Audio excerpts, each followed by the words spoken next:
जब किसी जीव का इसी जन्म में कल्याण होने का भगवान निश्चय कर लेते हैं, अब इसका कल्याण होना चाहिए, बहुत भटक लिया, तो कहते हैं भवापवर्गो भ्रमतो यदा भवेत् जनस्य तर्ह्यच्युत सत्समागमः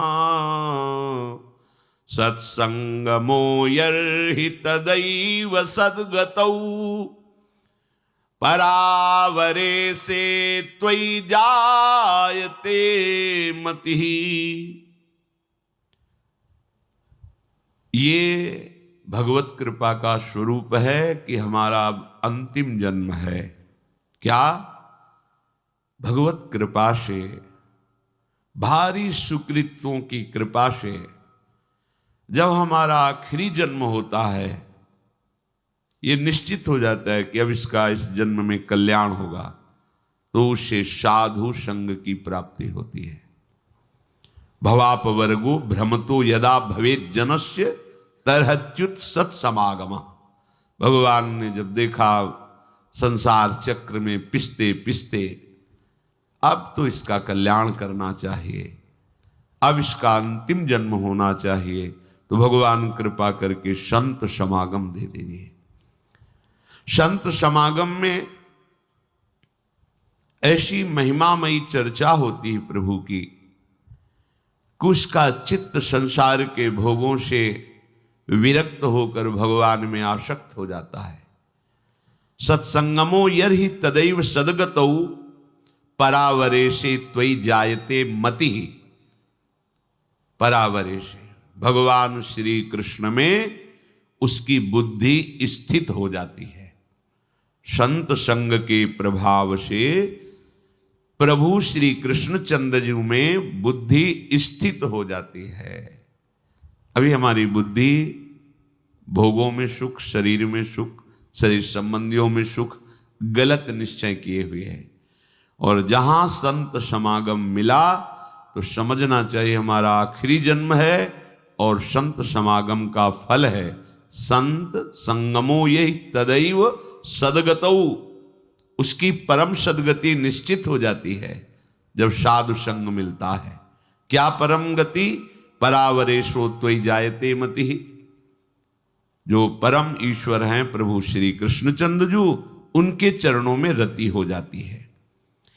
दया में प्रभु कितनी अपार कृपा की आपके ऊपर। मनुष्य शरीर, साधु समागम श्रीधाम वृंदावन में दुर्लभ बात है। आप अपने जीवन को विचार करके देखिए कि आपके करने से आज तक क्या हुआ है। बिगड़ा ही है, बना नहीं है। ये इसलिए विचार कीजिए कि आप अहंकार रहित होकर प्रभु की कृपा का आश्रय लेकर हृदय से प्रभु के चरणों का सहारा ले लीजिए, बच जाओगे, दुख से बच जाओगे। कोई तुम्हारा मित्र नहीं है, यहां कोई तुम्हें सहयोग देने वाला नहीं। मान लीजिए आप लोग भ्रमित हैं, इसलिए आपको लगता है आपके कोई दोस्त हैं, कोई आपके सहयोगी हैं, कोई आपके संरक्षक हैं। बिल्कुल नहीं। बाहरी सब कुछ हो सकता है, आंतरिक रक्षा करने वाला केवल श्री कृष्ण है, दूसरा नहीं है। सच्ची मानिए उन पर बड़ी कृपा है जिनको पग पर धोखा मिलता है, प्रतिकूलता मिलती है, तो उनको असलियत समझ में आ जाती है, फिर वो सत्य की तरफ मुड़ते हैं, उन्हें साधु समागम मिलता है और वो सत्य में प्रतिष्ठित हो जाते हैं। आज से हमें यह समझना चाहिए कि भगवत कृपा पात्र हैं। अब हमारी दुर्गति नहीं हो सकती, क्योंकि प्रभु की कृपा किसी निमित्त को लेकर के नहीं हुई है, अहेतुकी कृपा है। तो अब हमारे कल्याण में कोई संशय नहीं। सच्ची मानिए, ये विश्वास करोगे तो हो जाएगा। विश्वास करो, ये जादू की बात है। मेरा कहाँ कल्याण होगा, मैं तो गृहस्थ हूं, मैं विषयों में फंसा हूं, मैं दुर्गति पक्की है। नहीं नहीं, कुछ भी हो, मेरे में सामर्थ्य तो नहीं, मैं तो अधम हूं, नीच हूं, पर मेरे प्रभु बड़े कृपालु हैं, मेरा निश्चित इस जन्म में कल्याण हो जाएगा, पक्का हो जाएगा। आप विश्वास कीजिए। आप हर समय अपने भाग्य को सराहिए, मैं प्रभु का शरणागत हूं, अहो भाग्य मेरे, प्रभु ने मुझे स्वीकार कर लिया। अगर स्वीकार किया ना होता तो मुझे साधु संग न मिलता। जो प्रभु मोहि अनुग्रह कीन्हा, तो तुम आई दर्श हठ दीन्हा। देखो प्रभु ने मेरे पर कृपा की ना, तो हे महाभागवत हनुमान जी, आप अपनी तरफ से आकर मुझे दर्शन दिए ना। अब मोहि भाव भरोसा हनुमंता, बिनु हरि कृपा मिले नहीं संता। आज मुझे भरोसा हो गया कि हरि की हमारे ऊपर कृपा है, क्योंकि कृपा ना होती तो आप मुझे दर्शन न देते।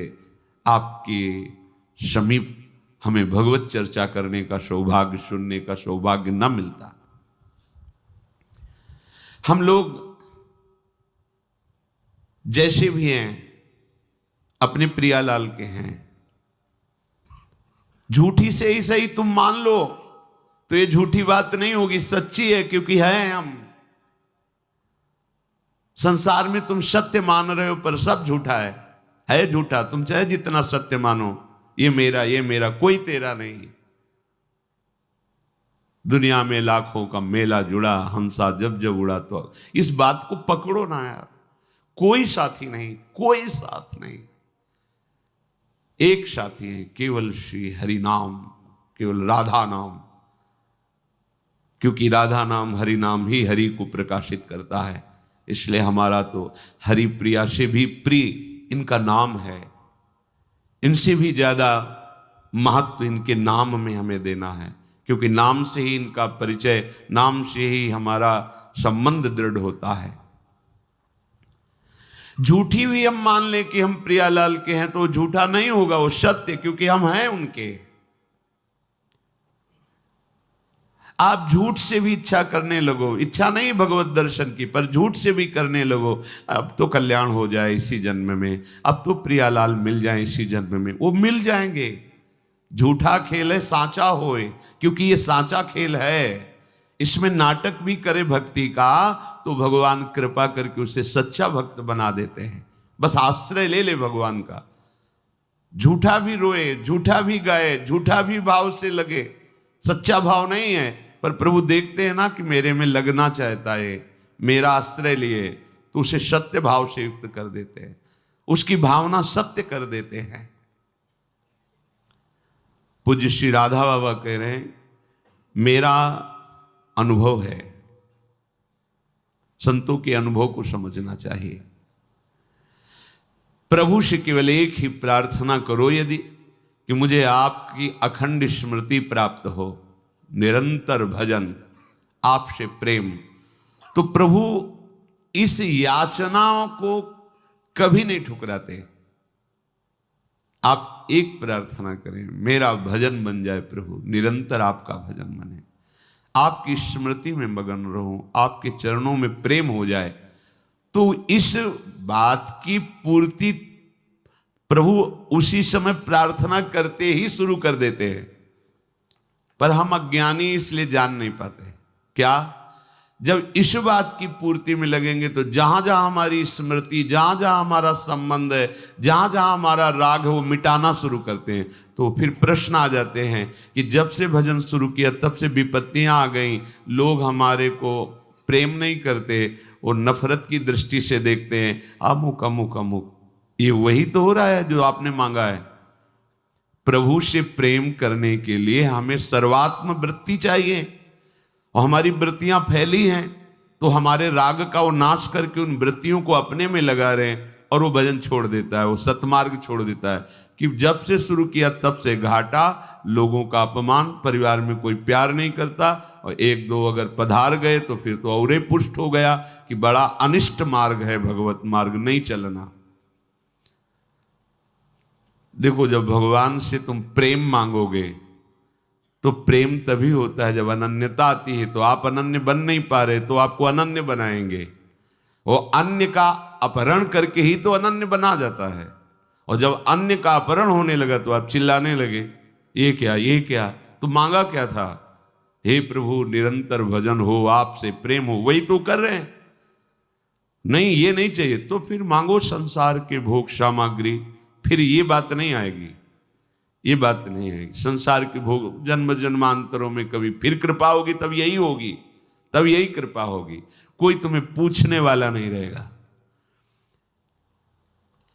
भक्ति के मार्ग में जब चला जाता है तो भगवान सहयोग करके ऐसी स्थिति देते हैं कि कोई प्यार नहीं करता, सच्ची में कोई प्यार नहीं करता। जब आपके अंदर विवेक होगा और झांक के देखोगे तो उसकी स्वार्थ और वासना झलकती नजर आएगी, जो आपको कह रहा है मैं आपको बहुत प्यार करता हूं। जब जांच करके देखो तो उसका अपना सुख, उसका अपना स्वार्थ नजर आता है, प्यार नजर नहीं आता। प्यार होता है जिससे हम प्यार करते हैं उसको सदैव सुख प्राप्त हो, कभी स्वप्न में भी दुख प्राप्त ना हो, ऐसा केवल भगवान, दूसरा कोई नहीं।